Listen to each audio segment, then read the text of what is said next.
De volta com Tomada 1, hoje falando sobre a representação do negro nas produções audiovisuais brasileiras.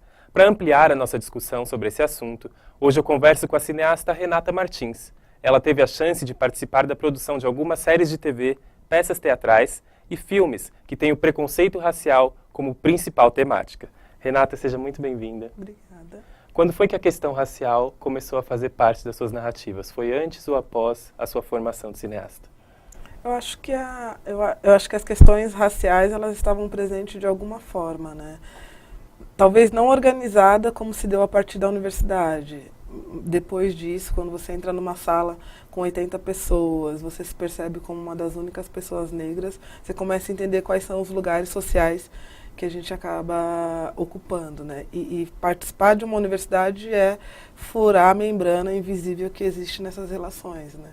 E aí eu comecei a me perceber, me questionar, perguntar para os meus professores quem eram as pessoas que produziam cinema, pessoas negras que produziam cinemas no Brasil, sobretudo a mulher negra, né? E aí o meu professor me olhou, eu olhei para ele ficou um pouco assim, né? Falou, se... Houve um constrangimento. Rolou aqueles 5 minutinhos, se você se formar, você vai ser uma das únicas mulheres negras cineastas no Brasil. Eu falei, uau! Que responsabilidade, né? E aí, dada algumas semanas, ele me voltou com 2 nomes, que era o da Lilian Solar Santiago, uma documentarista, e da Cristina Amaral, que é uma montadora, enfim, ela montou vários filmes do Carlos Reichenbach, uma mulher super conhecida aí no cenário audiovisual, por essa habilidade da montagem. Acho que ela começou na moviola mesmo, enfim. Bem, a sua profissão é majoritariamente ocupada por pessoas brancas de classe média. E até posso arriscar dizer que homens de classe média brancos. Sim. Como é que foi entrar nesse mercado? Você sentiu alguma dificuldade? Eu acho que isso que você falou é bem importante, assim, majoritariamente por homens brancos de classe média, né? Há mulheres também, mas elas são poucas, são bem poucas, assim, eu até pesquisei nesse período da universidade, porque a partir do momento que você entende qual que é o seu lugar, você vai buscando formas, né? Mulheres fazendo cinema já são minoria. Mulheres negras, então... É quase inexistente, né? Na lógica, né? Então você procura e percebe que essas mulheres não estão, principalmente na área de quem decide, né? Porque há mulheres sim na produção, há mulheres em outras, mas mulheres que escrevem, mulheres que dirigem são bem poucas, né? E aí, pesquisando, o professor André Gatti já tinha me dito o nome da Lilian, eu achei a produtora dela na internet, eu mandei um e-mail para ela dizendo que eu estava fazendo cinema e tal. E ela, coincidentemente, estava numa produção de documentário e me contratou como assistente de produção, né? Paralelo a isso, eu já tinha feito um cadastro nesses sites de emprego e era a primeira edição do Festival de Direitos Humanos, da Secretaria de Direitos Humanos, né? Fiz a entrevista, acabei atuando nessa primeira concepção desse festival que dura até hoje, que chama Entre Todos, né? Então eu assisti os filmes, eu, enfim, dividia por categoria. De alguma forma foi até mais fácil do que eu imaginava entrar por essas vias no cinema, né? Bem, você tem um filme que se chama Aquém das Nuvens, que vai ser exibido no último bloco e que a gente vai falar dele daqui a pouco. Mas antes disso, você participou de um projeto, aliás, depois, né, de já filmar o filme, você participou de um projeto chamado Pedro e Bianca, que é um projeto da TV Cultura com direção do Cal Hamburger. Você foi uma das roteiristas. Como foi essa experiência? O que é Pedro e Bianca? Foi uma experiência enriquecedora. Assim. Pedro e Bianca é uma série, né, que tem como discussão 2 irmãos gêmeos, que acontece 1 em 1 milhão. Bianca é negra e Pedro é branco e se passa na periferia de São Paulo, né? Eles estudam em colégio público. Qual que é esse momento de transformação desses adolescentes, cada um com a sua subjetividade, o Pedro sendo um garoto branco e a Bianca sendo uma menina negra, né? Então a gente trazia questões para construir esses personagens a partir das suas subjetividades, né? O que é ser Bianca, o que é ser Pedro. Né? É uma série que lida basicamente com o universo adolescente. Adolescente, ela ganhou 2 prêmios na categoria infanto-juvenil, né? Mas o Pedro e a Bianca, eles são no primeiro ano, então esse rito de passagem, da 8ª série para o colegial, né? Quais que são os medos, quais que são as dificuldades, enfim, o que eles encontram sobre o amor, sobre drogas, são temas que são pungentes na sociedade, né? Então, através do olhar deles, a gente convida os adolescentes para discutir essas questões. Dentre outros assuntos, o racismo também é discutido na série, e você que teve essa vivência com inúmeros adolescentes que gravaram a série, provavelmente fez algum trabalho de imersão nesse universo. Como que os adolescentes lidam com isso? Eu sempre dei aula, né? Paralela à atuação cinematográfica, eu trabalhei e atuei em projetos sociais, majoritariamente onde os adolescentes são negros, né? Então, por eu ser uma mulher negra, morar na periferia e ter contato com adolescentes, era um universo que de alguma forma eu entendia um pouco, né? E é importante trazer essas discussões, né? Onde uma menina negra não entende a textura do seu cabelo, então é mais fácil que ela alise o cabelo do que ela hidrate esse cabelo crespo, de alguma forma, a beleza, o corpo. Então, eu acho a série importante nesse sentido, de poder levar discussões que outras emissoras, outros programas não conseguem dar conta, porque acabam tendo uma única figura. E uma curiosidade da série era que a técnica da série era composta por vários profissionais negros, né? Então, teve o Jefferson Day, que foi um dos diretores da série, e dirigiu uns 20 episódios, assim como assistente de produção, eu e Renato como roteirista, então conseguiu trazer para uma produção da televisão essa quantidade de profissionais negros que existe no audiovisual. Certo. Nos Estados Unidos, onde a discussão sobre racismo parece estar um pouco mais evoluída do que no Brasil, porque pelo menos eles discutem e aqui a gente joga para debaixo do tapete, existem alguns festivais, como o Boston Festival Film, que é todo pensado por produtores negros, produções voltadas para o público negro. Como é que é esse mercado no Brasil? Existe alguma coisa semelhante? Não existe? O que existe no Brasil, e já está no 7º encontro, é o encontro do cinema negro, que ele não tem essa característica de premiação, mas sim de mostrar o que se tem produzido no Brasil, Caribe e África, né? Então, existe um encontro, vem pessoas de vários lugares, onde se reúnem por 10 dias na cidade do Rio de Janeiro, que foi um projeto idealizado pelo Zósimo, né? Um dos nossos cineastas e atores mais atuantes na cinematografia negra. E, se não me engano, há 2 anos, existe um edital voltado para produtores culturais negros, né, uma coisa que não existia antes. Eu acho que com essa possibilidade de produção é possível que a gente tenha, enfim, mais filmes, mais produções artísticas, mais produtos voltados pensados, criados para a população negra. Assim. Acho que é um caminho lento, né? Acho que talvez até pelo nosso processo mesmo de descolonização, de abolição, ter sido diferente dos Estados Unidos. Assim. Nossa realidade acaba sendo um pouco diferente, mas é um caminho.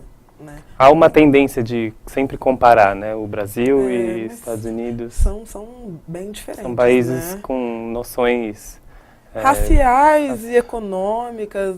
Eles são imperialistas, né? Na verdade, eles são donos do capital. Então, eles acabam ditando para o resto do mundo de que forma que se deve se comportar, de que forma que se deve... A gente tem uma figura nos Estados Unidos que a gente não tem no Brasil, que é a Oprah, que é uma produtora negra, que atua vivamente no audiovisual, é uma apresentadora, formadora de opinião, uma das mulheres mais influentes do mundo. A apresentadora mais rica do mundo. Mais rica e mais influente, né? Que está ali diante das câmeras dando o seu recado, né? A gente tem hoje, talvez, que trabalhe com audiovisual, mas é a galera que está por trás das câmeras, né? Que é o técnico, que é o platô, que é o cara do áudio, mas não é quem de alguma forma dissemina o discurso, né? E essa figura dela é muito importante. Então, ela atuou de forma muito importante em 2 filmes, que é o Preciosa e que é o Mordomo da Casa Branca, né? Foram filmes premiadíssimos. Premiadíssimos, né? E produzidos por ela. No Mordomo ela atuou. Então ela tem essa preocupação racial muito forte. Ela tem um prêmio Essence também, né? Que ela...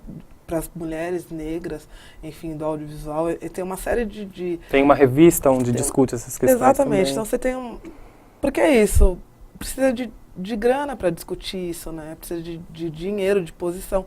E ela consegue, na figura dela, organizar tudo isso, né? o dinheiro, o carisma, um programa de TV que é assistido por milhões de pessoas. E eu acho que no Brasil a gente ainda não tem. A gente teve aquela iniciativa, uma tentativa da TV da gente, através do Netinho de Paula, que era uma mídia pensada, mas que não vingou por muito tempo, né? Não deu muito certo, Não deu né? muito certo, mas foi uma tentativa de se pensar um canal de televisão para a população negra, ou que traga questões negras para que sejam discutidas. Tá certo, Renata. A gente volta no próximo bloco para falar um pouquinho mais sobre o seu filme, tá bom? Bem, daqui a pouquinho então a gente volta para falar mais sobre o filme de Renata Martins, Aquém das Nuvens. Não saia daí!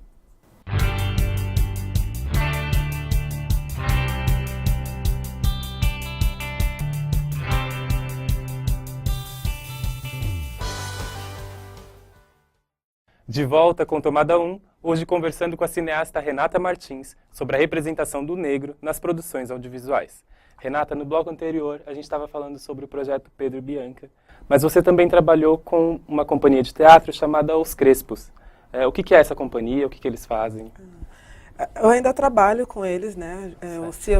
Os Crespos é um grupo de teatro que surgiu na IAD, na Escola de Artes Dramáticas, na USP, onde eles se reuniram para discutir e representar questões negras, né?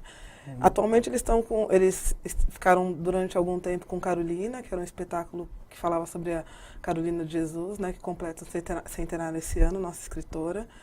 E eles também estrearam há alguns anos o espetáculo Além do Ponto. Eles ganharam fomento ano passado para continuar essa pesquisa sobre a efetividade de homens e mulheres negras. O primeiro projeto deu origem a um espetáculo chamado Engravidei, Pari Cavalos e Aprendi a Voar Sem Asas, que discutia essa relação das mulheres no que tange a afetividade. Sempre quando falam em mulheres negras, falam da força, falam da garra, mas não falam sobre o lugar do amor, né? Eu atuei como diretora de audiovisual no espetáculo, a gente entrevistou mais de 50 mulheres negras, e aí dessa pesquisa originou-se a dramaturgia, que foi encenada por 5 mulheres negras e dirigida pela Lucélia. Certo. Agora falando um pouquinho do seu filme, que é A Menina dos Olhos, vamos dizer assim, que você escreveu, dirigiu, produziu, que é o Aquém das Nuvens. Isso. Sobre o que fala esse filme? O Aquém das Nuvens, ele discute sobre a história de amor de um casal na terceira idade no universo do samba. Né? Então, é o seu Nenê, a dona Geralda, que vivem junto há muito tempo, tem uma filha que não moram no mesmo lugar e ela fica doente. Nesse momento, ele faz de tudo para ficar perto dela, enfim, ela é a menina dos olhos dele também, né? E aí esse curta, para mim, ele diz muita coisa, assim, né? Ele tem a ver um pouco com a história dos meus pais, que quando minha mãe ficou doente, meu pai foi a figura mais presente, mais afetiva e mais carinhosa. Mas também pesquisando sobre outras histórias, o Pixinguinha, aconteceu isso com o Pixinguinha também, né? A esposa dele ficou doente e ele ficou no hospital para cuidar dela. E aí eu exibi no filme em vários lugares, ele já foi exibido em mais de 10 países. Quando eu tenho a possibilidade de estar junto, muitas pessoas contam histórias similares. Então esse não é um universo meu, é um universo que de alguma forma ele foi universal, né? E ter esses 2 personagens protagonistas negros, para mim é importante no sentido de mostrar esse cotidiano negro, né? Porque a gente não tem muitas histórias de amor com personagens negros, né? As pessoas riem, mas não é para rir, é para triste. Parece que nós negros somos filhos de chocadeira, né? Que a gente não teve avós, que a gente não teve tios, que a gente não teve nada. Porque falta representação na mídia e... Enfim, exatamente, acho que falta acho que a gente até tem personagens negros representados, mas no que tange essa construção familiar negra é muito pouco, né? A gente não tem, e quando tem, ela está pautada na bebida, ela está pautada enfim, outras questões que não afetam, né? Eu acho que acaba, mesmo que as pessoas, ou que a gente não queira, não é um problema meu, ser estigmatizado como cineasta que trata de questões, eu acho que acaba sendo um pouco da nossa responsabilidade de ter o acesso aos meios de produção e decidir o que dizer, né? Então, eu começo pelo meu universo para que no futuro eu consiga dizer outras coisas. Mas, nesse momento, eu me sinto com vontade de dizer sobre as minhas histórias, assim. E referências? Onde é que você buscou referências para chegar no Aquém das Nuvens? Tem 2 filmes argentinos, que foram dirigidos por diretores argentinos, que é o Zé Fred, que eu gosto bastante, e O Filho da Noiva, que são filmes que trazem essa questão do amor e da terceira idade e esse universo, né, que é um universo mais delicado. De alguma forma eu me inspirei um pouco nesses filmes e tinha o documentário Cartola também, a questão das cores, enfim, e tem muito da referência do cotidiano, né? Eu acho que, pelo menos para mim, tudo me inspira. Uma música me inspira, uma imagem me inspira. Eu não bebo só no cinema para falar de cinema. Eu acho que o cinema ele consegue reunir um pouco mais as outras artes também, né? Enfim, a sétima arte dizem que é porque reúne as outras 6, né? Ele foi feito por edital, algum tipo de patrocínio? Foi um edital do Estado de São Paulo, que chama Prêmio Estímulo. Ele contempla 12 projetos da cidade de São Paulo. Se eu não me engano, são 2 ou 3 para diretores estreantes, que era o meu caso. Eu ainda não tinha feito nenhuma produção no âmbito profissional, com grana, com equipe, com grua, com coisas que eu gostaria de ter com figurino. Porque esse filme é um filme de direção de arte, né? Ele ganhou um prêmio na Argentina de melhor direção de arte. Ele poderia ser feito? Poderia, mas ele não seria feito da forma com que eu idealizei. Então eu esperei, o roteiro estava pronto desde 2007, que foi um projeto de faculdade também, e a partir desse projeto ele só foi contemplado em 2009 e foi realizado em 2010, final de 2009 começo de 2010. Então é um processo extremamente demorado, né? Então a gente tem a ideia, praticamente 5 anos para fazer um curta-metragem, né? Então ele foi feito, ele só pode ser viabilizado através de edital. Eu não conseguiria fazer esse curta, assim como dizem as pessoas, na raça, sabe? Com um amigo, porque ele tinha particularidades e efeitos que eram importantes. Era importante que eu tivesse como bancar os profissionais para isso. Uhum. Bem, no meu trabalho de pesquisa para conseguir conversar com você, eu assisti inúmeras entrevistas de diretores, cineastas, atores, enfim. E um dos principais argumentos para que não haja uma representação do negro, seja no cinema, na televisão, é de que não há mão de obra qualificada. Você que está trabalhando nesse mercado, você acredita que é mais difícil você encontrar bons atores negros, diretores negros? E por que você acha isso?